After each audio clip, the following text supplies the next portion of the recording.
So hi everyone, welcome back to my channel.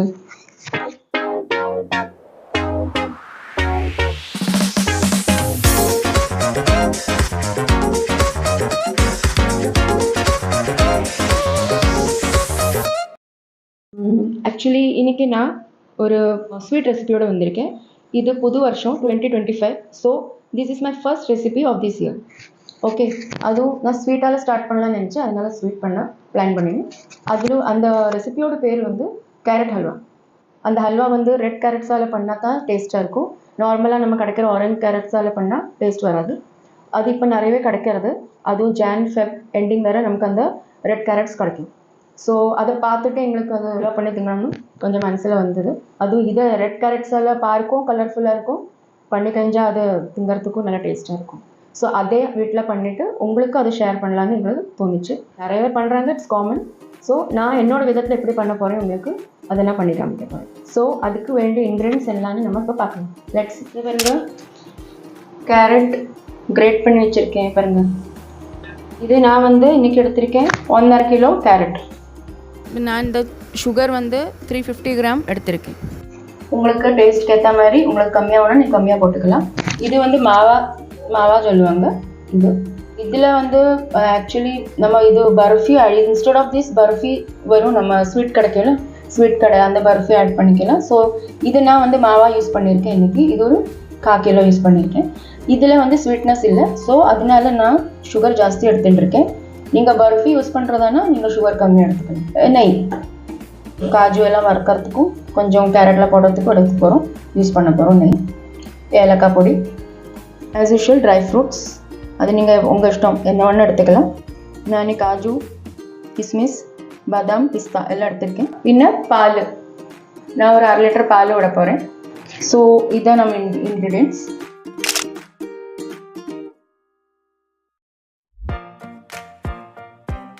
So நம்ம ஒரு pan எடுத்துருக்கோம். அந்த பேனில் 2 ஸ்பூன் நெய் விட்டாச்சு. ஒரு கடாய் எடுத்துருக்கோம், நான்ஸ்டிக் பேன் எடுத்திருக்கேன். அதில் ஒரு 2-3 ஸ்பூன் ஃபஸ்ட்டு கீ, அதாவது நெய் ஆட் பண்ணியிருக்கேன். அது நல்லா சூடானதுக்கப்புறம் கிரேட் பண்ணி வச்சுட்ருக்கிற 1.5 கிலோ கேரட் அதில் போட போகிறேன்.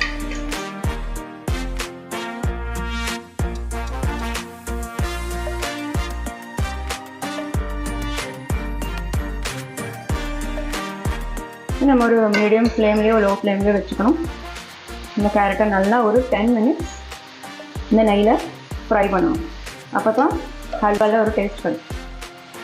ஸோ நெய்யில் நல்லா ஃப்ரை பண்ணிகிட்ருக்கேன். ஒரு 10 மினிட்ஸ், ஒரு 5 மினிட்ஸ் கூட பண்ணணும். அப்போ தான் உங்களுக்கு அந்த நெய்யில் அந்த கேரட்டில் அது மிக்ஸ் ஆகி ஒரு டேஸ்ட் வரும். லைட்டருக்கு ஒரு 2-3 மினிட்ஸ் ஃப்ரை ஆனதுக்கப்புறம் நம்ம ஒரு 1/2 லிட்டர் பால் காய்ச்சி வச்சுட்ருக்கேன். இது 1.5 கிலோ கேரட் வந்து 1 கிலோ ஆகிருக்கும், ஷ்ரிங்க் ஆகிட்டு ஆல்மோஸ்ட். அப்போது இந்த 1 கிலோ கேரட்டுக்கு ஒரு 1/2 லிட்டர் பாலாவது நம்ம விடணும் மினிமம்.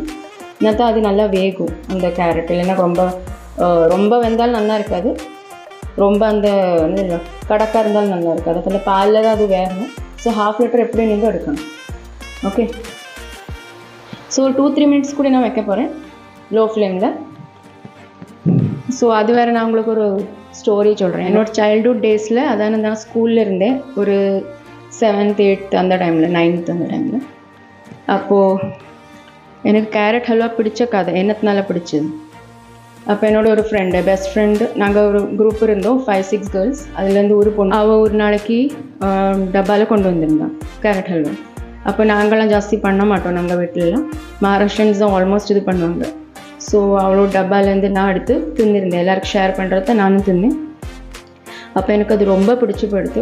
ரொம்ப சிம்பிளாக இருந்தது. ஒரு பால் சர்க்கரையும் போட்டு கொண்டு வந்திருந்தேன், பிளெயினாக ட்ரை ஃப்ரூட்ஸ் ஒன்று இருக்குது. ஸோ அதுவே எனக்கு ரொம்ப பிடிச்சிருந்தது. ஸோ அதுலேருந்து எனக்கு இந்த டிஷ்ஷு ரொம்ப பிடிக்க தோணுது. எப்போவும் வீட்டில் வந்து கெஞ்சால் ஸ்கூல் விட்டு வந்து ஒரு 6 o'clock வந்தால் வீட்டில் வந்து ஃப்ரெஷ் ஆகி 6:30க்கு நானே ஒரு கேரட்டு சீவி பாலை விட்டு சர்க்கரை போட்டு உண்டாக்கி தின்னுவேன். அப்போலேருந்து அது கேரட் ஹல்வானா ரொம்ப இதாச்சு. என்னோடய அப்பா சிரிப்பாக அதை பார்த்துட்டேன்னா அவள் தினம் கேரட் ஹல்வா பண்ணி திங்குறா அப்படின்னு சொல்லிட்டு, இவ்வளோ கஷ்டப்பட வேண்டாம்னு சொல்லிட்டு நானே பண்ணி தின்னுட்டு இருந்தேன்.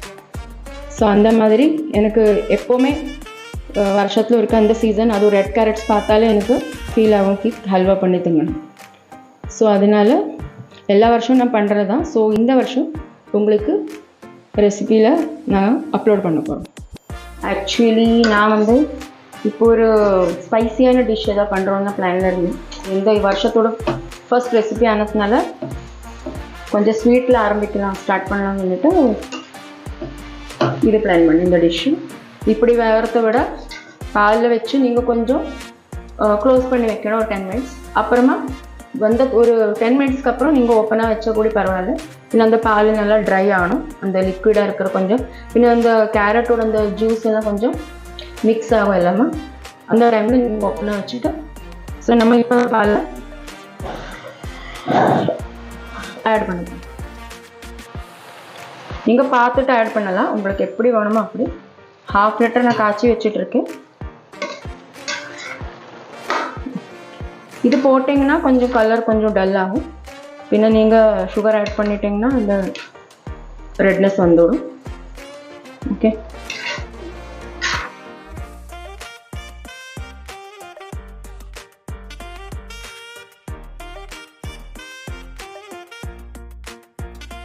நம்ம இதை பேக் பண்ணி வைக்கலாம். ஓகே, கொஞ்சம் ஒரு 10 மினிட்ஸ் லோ ஃப்ளேமில் இருந்தாலும் பரவாயில்ல, மீடியமில் இருந்தாலும் பரவாயில்ல.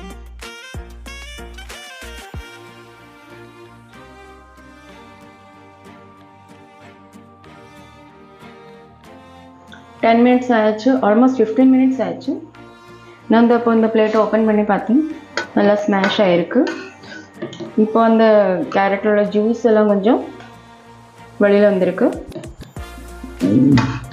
இப்போ நல்லா வெந்திருக்கு பாருங்க, பாலில் ஒரு ஆல்மோஸ்ட் 70% வந்தாச்சு. இனி நம்ம என்ன பண்ணணும், இந்த ஸ்டேஜில் நம்ம இனி மூட வேணாம், நம்ம ஓப்பன் பண்ணி வைக்கலாம். ஒரு 5-10 மினிட்ஸ் ஓப்பன் பண்ணி ஒரு மீடியம் ஃப்ளேமில் வைங்க. ஸோ இந்த அப்படி வெள்ளமாக இருக்குது, அது கொஞ்சம் ட்ரை ஆகும். நல்லா ட்ரை ஆனதுக்கப்புறம் நீங்கள் சுகர் ஆட் பண்ணணும். ஹை ஃப்ளேமில் வச்சாலும் பரவாயில்ல. ஓகே, மீடியம் இல்லைன்னா ஹை, லோவில் வைக்க வேணாம். நம்ம க்ளோஸ் பண்ணி வைக்கிறத லோ ஃப்ளேமில் வைங்க 10 மினிட்ஸ். பாருங்க கொஞ்சம் வெத்தி இருக்குது, கொஞ்சம் திக்னஸ் வந்திருக்கு. பாலெல்லாம் நல்லா ட்ரை ஆகிட்டு இருக்குது, ஒரு ஆல்மோஸ்ட் 60% ஆயிடுச்சு. 1 கிலோ கேரட்க்கு 300 கிராம்ஸ் சுகர் ஆட் பண்ணுறேன். இன்னும் நம்ம டேஸ்ட்க்கு ஏற்ற மாதிரி வேணும்னா நம்ம ஆட் பண்ணிக்கலாம். ஓகே,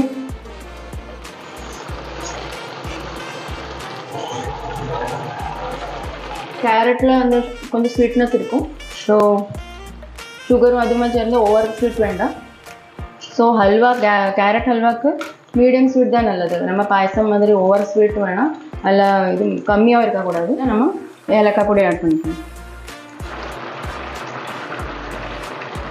ஒரு ஃப்ளேவர் இருக்கலாம். இப்போ இந்த ஸ்டேஜில் நம்ம ஒரு 1/4 கிலோ மாவா, இது மகாராஷ்டிரன்ஸில் மாவா சொல்லுவாங்க, கோயா சொல்லுவாங்க.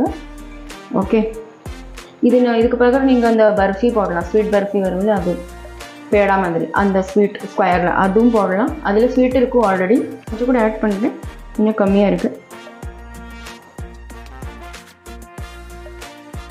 என்ன சொல்லுவாங்க, ட்ரை ஃப்ரூட்ஸ் நெய்யில் கொஞ்சம் வறுத்து போடலாம். அதுக்கப்புறம் கொஞ்சம் நம்ம கார்னிஷ் பண்ணி வச்சுக்கலாம். இதில் உங்களுக்கு நெய் தனியாக விடணும்னா விட்டுக்கலாம், ட்ரை ஃப்ரூட்ஸ் தனியாக நீங்கள் ஸ்ப்ரிங்கிள் பண்ணிக்கலாம், அது ப்ராப்ளம். ஓகே, ஜஸ்ட் ஒரு 2 செகண்ட் பண்ணிவிட்டு நம்ம இதில் ஆட் பண்ணிக்கலாம்.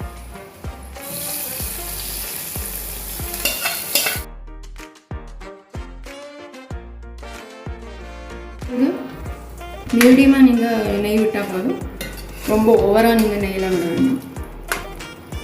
மாவா வந்து நீங்கள் மாயா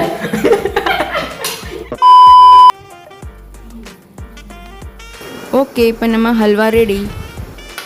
ஸ்டவ் ஆஃப் பண்ணிக்கலாம்.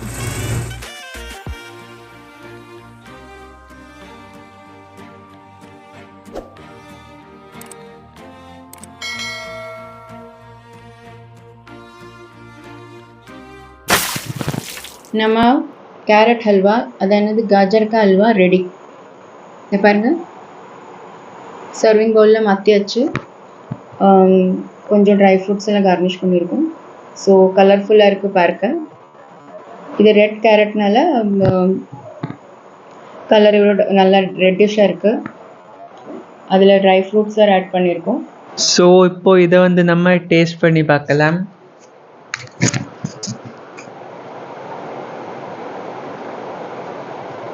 It's really super. I loved it. Sweet is perfect.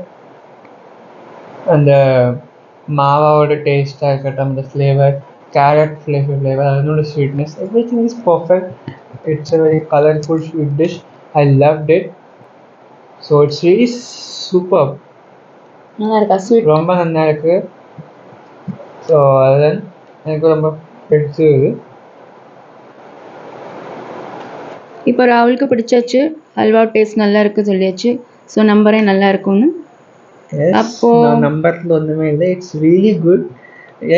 Sweet ரொம்ப ஜாஸ்தி இல்லை. இல்லை கரெக்டாக இருக்குது. Sweet is really really really. ஏன்னா பாயசம் மாதிரி ஓவராக இருக்கக்கூடாது, அதனால தான் கேட்டேன். பர்ஃபெக்ட். ஹல்வாக்கு எப்படி வேணுமோ அப்படியே இருக்கு. Okay fine. So continue. அப்போ நான் என்ன சொல்கிறேன்னா, நீங்களும் இதே மாதிரி வீட்டில் உங்கள் வீட்லேயும் ட்ரை பண்ணுங்கள். ஸோ அதே மாதிரி வரும் நாங்கள் வந்து நம்புகிறோம். அப்போ இதே கேரட்க்கு பக்கரம் நீங்கள் பாட்டில் கார்டு, அதான தூதி சொல்லுவாங்க, தூதிக்கா அல்வா, அதுவும் மகாராஷ்டிரன்ஸோடு தான். ஸோ நம்ம இதில் கொஞ்சம் கம்மியாக பண்ணுவோம், தூதி யூஸ் பண்ண மாட்டோம். ஸோ இப்போ பண்ணுறவங்க பண்ணுவாங்க, அதுலேயும் நல்லாயிருக்கும் டேஸ்ட்டு. சேம் ஒன்லி அது போடணும் நீங்கள், பாக்கியெல்லாம் சேம் தான், ப்ராசஸ் எல்லாம் சேம் தான்.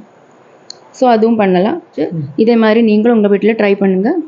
நல்லா வந்தால் எங்கள் கமெண்ட் பாக்ஸில் கமெண்ட் பண்ணுங்கள். And like, share and subscribe பண்ணுங்க. Yes. And see you guys in the next video. Bye guys.